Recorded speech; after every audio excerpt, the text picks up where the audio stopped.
Please welcome the United States Secretary of Labor, Martin J. Walsh.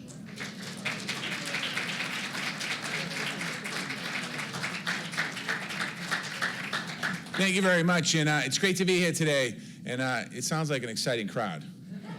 You know, it sounds very exciting. I want to thank the governor for your leadership in this state. There you are, Gov. And I want to thank you for wearing your Boston Celtics tie for me today. I appreciate that. Thank you, Governor. Mayor O'Neill, it's an honor to see you today as a former mayor. I know what you're going through every single day. No disrespect to the governor or the congressman, but I know where it's at. So thank you very much for what you do. Congressman Price and Congressman Butterfield, thank you for all that you do for America. Thank you for what you do for the state. Thank you for the infrastructure bill. Thank you for fighting for diversity. Thank you for fighting for civil rights. Thank you for fighting for good jobs. You two truly are champions, and it's an honor to be with you today. President Buxton and everyone here at the school, all the educators, thank you for your tour, and thank you for the great work that you do educating the people of America in this state and people that come from all over. So thank you very much for having us today. President Warwick as well in North Carolina Building Trades, IBW Local 342, thank you very much for being here today. All the labor members here, union members here, students here, parents here, everyone here, thank you for what you do. And I certainly want to give a special shout out to one of my bosses, a champion for working people all across this country, for families. And I've had the opportunity now, and I'm going to talk a little more about her in a few minutes, but I've had the opportunity now to have private meetings and public meetings and see the Vice President go around, and she truly is an amazing person. So Vice President Kamala Harris, thank you very much for what you do as well. You know, I've had the great opportunity. I tell this funny story. When I first met the Vice President, she was a senator. I was watching her one day doing a hearing. I'll leave it nameless what hearing it was. And I was the mayor of Boston at the time, and I went down to Washington. I wanted to meet with her, and I met with her. And she was a very open person, honest person. We had a beautiful conversation. And from that day till now, we've had an incredible friendship. And she truly is a leader in our country. She's a role model for so many, particularly our young women in this country. You know, I see a young woman in the front row. She's going to be very excited to see you when she comes out here. You know, and the governor talked about the Worker Empowerment Task Force, and the Vice President was the chair of that, and right in the middle of that. And there's 70 recommendations that came out of that task force that help workers join unions, use collective bargaining to improve people's pay and working conditions. And as we went around today, we saw many apprentices, and we saw some journey people as well. And they talked about the reason why the opportunity to get into an apprenticeship and become a journey person is so important, because it's about good wages, about health care, it's about benefits, it's about pension, about retirement, all of those things. And the Vice President is really focused in so many different ways in that area that's so important to create pathways into the middle class for people. So, you know, the task force was certainly a historic step in the federal government to support workers. It really was made possible by President Biden, but also by Vice President Harris. And I'll tell you one other quick story. So the President invited me to become the Secretary of Labor, so I said, yes, I'd love to do that. And he said, you know, we're going to create a Worker Empowerment Task Force. I said, oh, that's great. And I'm thinking to myself, I'm the Secretary of Labor, I'm going to chair it. And he said, I'm going to make you the Vice Chair. And I'm thinking to myself, Vice Chair? I'm thinking in my head, like, well, I'm the Secretary of Labor, Mr. President. And I said, okay. He goes, the Vice President's going to be the chair. I'm like, okay, I got it. But, you know, it's pretty amazing. It's amazing to work for an administration, a president and a vice president who is the most pro-worker administration in the history of our country. Last night, many of us saw President Biden gave his State of the Union address. He talked about the progress we're making in our country, and he talked about the deep challenges that are still in front of us. In 2021, this administration, President Biden and Vice President Harris, added 6.6 million, almost 6.6 million jobs to our economy. That's the greatest year of job growth in American history. Unemployment dropped by more than any time we've seen since World War II. Wages are up for the most vulnerable workers, and none of this is by accident. It's because this administration's policies are building an economy that grows from the bottom up and the middle out, just like the president promised on the campaign trail and the vice president promised. Starting with the bipartisan infrastructure bill, investing that started to create millions of good-paying union jobs all across our country. building things here in America, bringing more goods and manufacturing back home, so we're less dependent on imports from around the country, around the world, by lowering the cost for families and investing in American workforce. Today, it's no coincidence that we're here at this college. We are in the perfect place to talk about making those opportunities a reality in the lives of America's students and workers. What it looks like is what we saw here today in the Registered Apprenticeship Program at Durham Technical Community College. In diverse, we can clap for the school. And what was really exciting is walking into classrooms and seeing diversity, seeing men and women and people of color in the classroom learning the skills in jobs that support families and support communities. One of the instructors, I don't know if he's here, I didn't get his name, I think he might be here, he talked about how this opportunity to get into electricians union changed his whole career. He had 5 kids and creating a pathway, and he said he didn't grow up rich. I don't mean to blow your identity, you're in the back there. But he talked about creating a pathway into the middle class for his kids so he can make his life better for kids. That's what we want. We want to do that. That's what the vice president wants to do.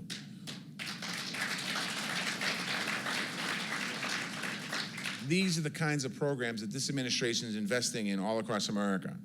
In the president's first year in office, the Department of Labor invested $160 million to grow diversified registered apprenticeships, and we're just getting started.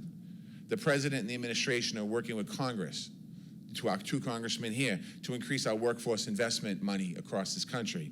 We're building partnerships it takes to make these programs strong and successful with employers, with unions, with colleges, with community colleges, with training programs. Community colleges like Durham Tech are essential to this work. They are the engine of equity in higher education, and they are the key to growing our middle class by creating pathways from school to career for American students and American workers.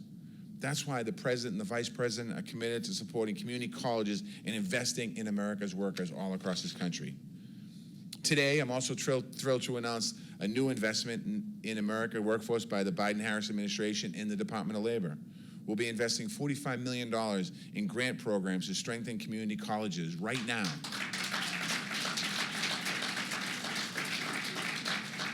This program will help community colleges strengthen and connect people to training and allowing people opportunities for good in-demand jobs that we need right now. This new fund will focus in areas like women, workers of color, and marginalized communities who have been shut out by too many opportunities in the past. We can't have an economic boom and not have it for everyone. This is going to bring more people. It's going to bring more working people and their families into the middle class. It's going to help meet workforce needs at a local level in working with local employers. And it's going to advance the administration's goal of an economy that truly works for American workers. So that's my speech. Now, one of the most important things I have to do today is introduce the next speaker. And I had a great chance to do it. I met this young woman about 25 minutes ago. She's in the back, she's getting ready. And she's a 3rd-year apprentice, Tara Schmidt, who's a union electrician, 3rd year, local 553.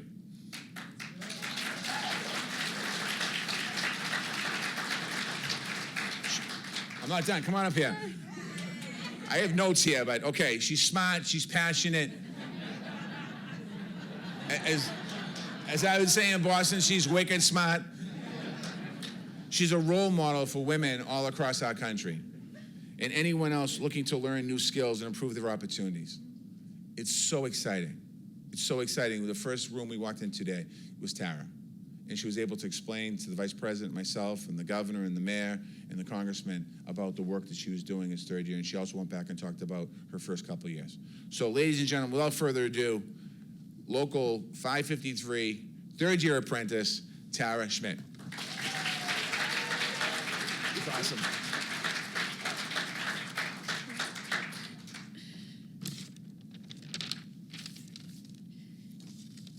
Morning. As you mentioned, my name is Tara Schmidt. I'm currently a 3rd-year apprentice at the Raleigh-Durham Joint Apprenticeship Training Committee. I joined an apprenticeship program because I wanted to develop a concrete and useful skill. And as a woman in the construction industry, I wanted proof of that skill proof that would be accepted and respected across the country, not just at one company.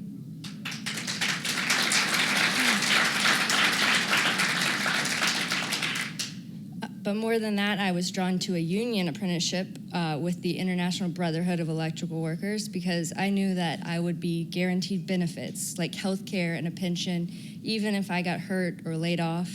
I knew I would get a fair and a transparent wage, and I knew I would always have union representation to advocate for my rights on the job.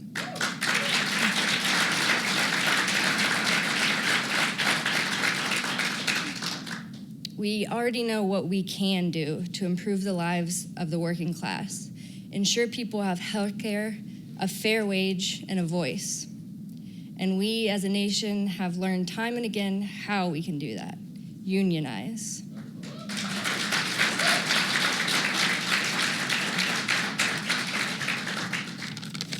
For the past decade, I've fought for that right alongside migrant farm workers with the Farm Labor Organizing Committee, fast food workers and home care workers with the Fight for 15, and now with my brothers and sisters at the IBEW. North Carolinians and working people across the South and America have been fighting tirelessly for a fair wage and the right to organize. Now we have the voice of the vice president, the first woman vice president, to add to ours.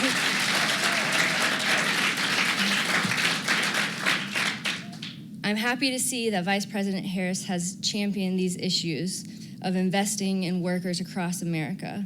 And we are grateful to have a show of that support from the Vice President and from the White House here today. And with that, I am honored to introduce the Vice President of the United States, Kamala Harris.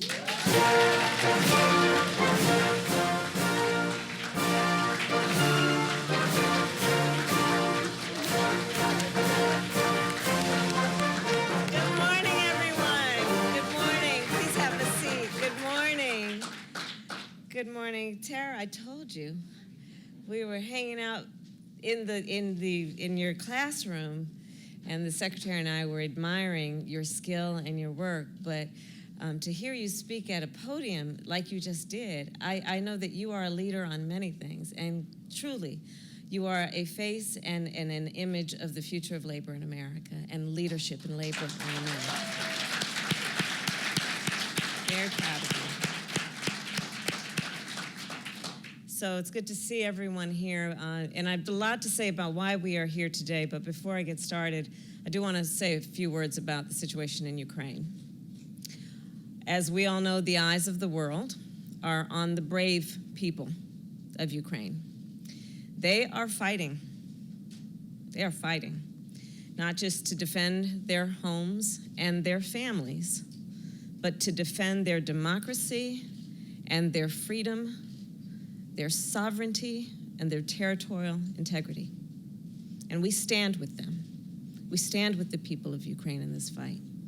And we stand with our allies and our partners on the side of knowing that we must always be vigilant in defending the ideals that we hold dear and in cherishing and supporting and strengthening our friendships and partnerships around the world based on shared ideals and principles. And so with that, we all, I know, express our thoughts and our prayers and well wishes to the people of Ukraine.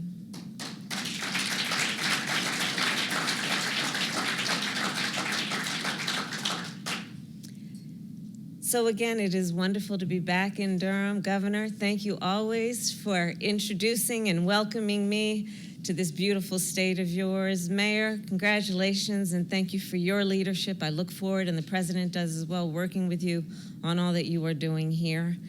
To the Congressman, thank you both. I served, as many of you know, in the United States Senate for a few years, and I spent time, therefore, in the halls of Congress in many, many meetings. And I can tell you about your two congressmen. Well, you probably can tell me more than I can tell you. But what I will say is that I've seen them both hard at work representing the people of North Carolina, and they are always fighting.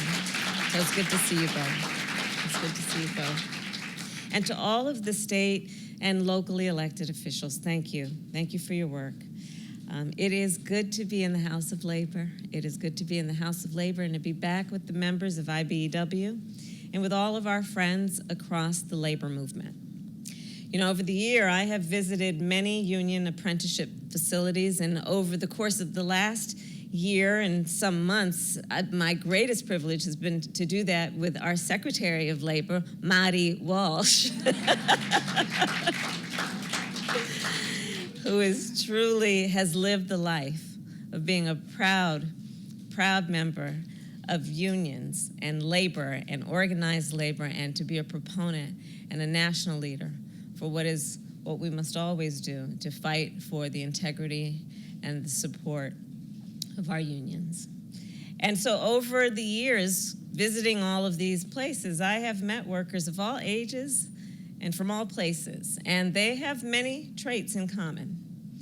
Among them, tenacity, creativity, brilliant minds, and a relentless determination to get the job done right. And that is what I saw here today when I was spending time in the classrooms here. We saw the extraordinary hard work and discipline that goes into the work that builds America. And as you all, I hope, saw last night, President Joe Biden declared that the state of our union is strong. Yes, he did. It was a wonderful speech.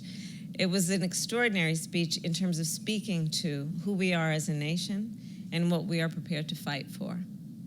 And since taking office, we have created over 6.5 million jobs and lowered the unemployment rate to 4%. Our businesses have reopened their doors, and 99% of our schools are back in person.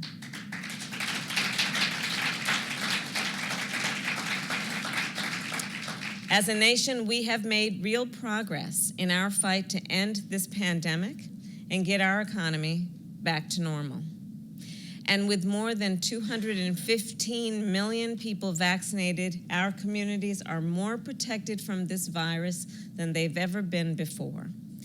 And that said, the president and I know the fight is not yet won. Over the past year, I have traveled the country and spoken with so many people. Parents who lay in bed at night thinking about how they will pay the heating bill, fill the car with gas, or put food on the table. Working people who are doing everything they can just to hold on, but are still feeling like they're falling behind. Young people who are worried that the life they remember before this pandemic will never come back. So many people in our country over these last couple of years, they're tired and frustrated and afraid. But as I travel our nation, I will tell you what I see most clearly is neither the fear nor the fatigue, but resilience. The resilience of the American people and the determination of the American people to always build a better future. And so the president and I, inspired by that, share in that determination. And we are fighting for a better future. As the president explained last night, our fight starts with lowering the cost of living for working families.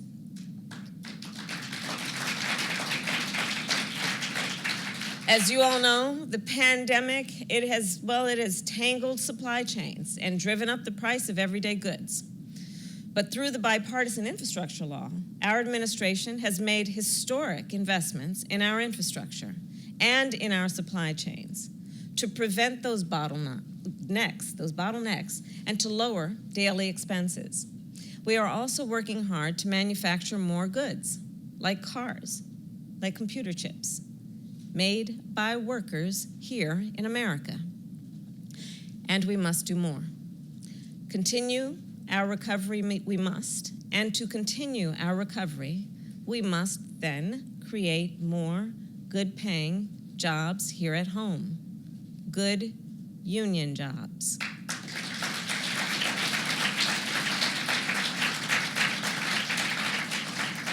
In big cities and small towns across our country, union workers are building the future. They are installing the solar panels, and building the wind turbines that will help us bring down energy costs, energy prices, and combat the climate crisis. They are removing and replacing the lead pipes that are poisoning our children in so many communities. They are laying the fiber optic cable that will enable us to bring affordable, high-speed internet, North Carolina, to every household in America.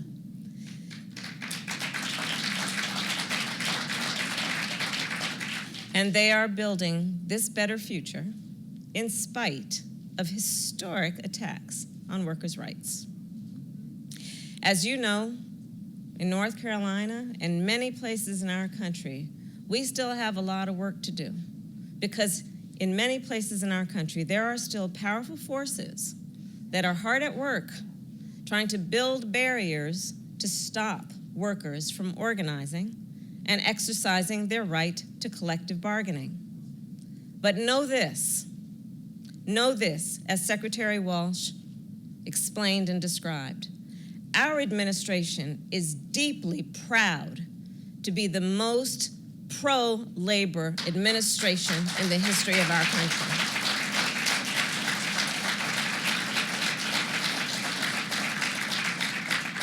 And as Vice President, as the Secretary described, I chair and he vice chairs the White House Task Force on Worker Organizing and Empowerment.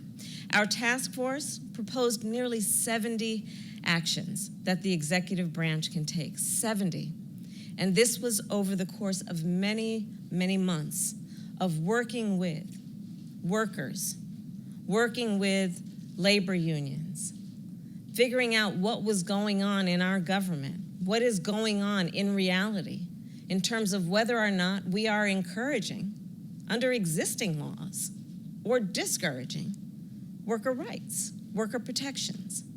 And so we then developed these 70 proposals to protect the rights of workers in the public and private sector, to make sure that workers are able to organize and bargain collectively. And last month, the President accepted every one of the recommendations.